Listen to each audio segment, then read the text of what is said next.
roles is easy. From the dashboard screen, go to the menu and click Mapping.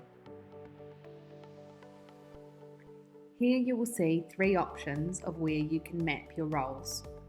The first is location. You can select your locations here and match them to the LiveRem locations on the second column.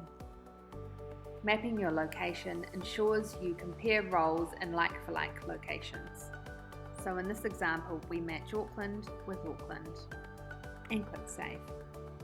The second option is to map your roles. These are all of the roles that you have in your company, and you need to match them to LiveRem's roles.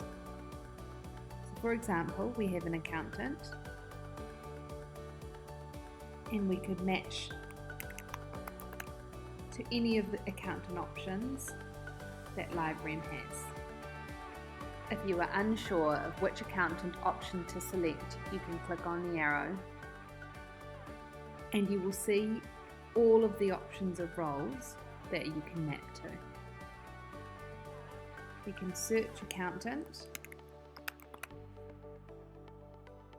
and simply select the job description that you want to review to make sure it is right for your role. You can check and look at all the different attributes of the role, and if it matches your requirements, click Save. You can click on the back arrow to go back to the role mapping page.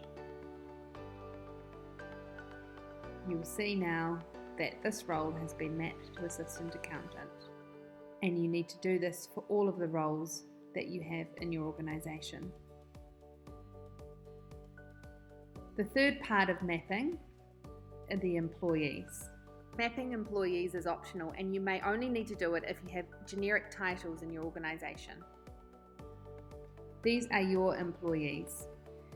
If you choose not to import your employee names, you will only see the employee ID.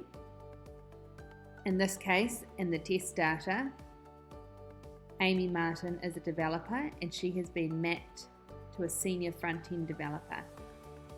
If you want to change this, you can click on the employee name and again search the role that makes sense for that individual. So we could say a junior front-end developer and click Save. Once you have mapped all of your roles, you'll be ready to use the rest of the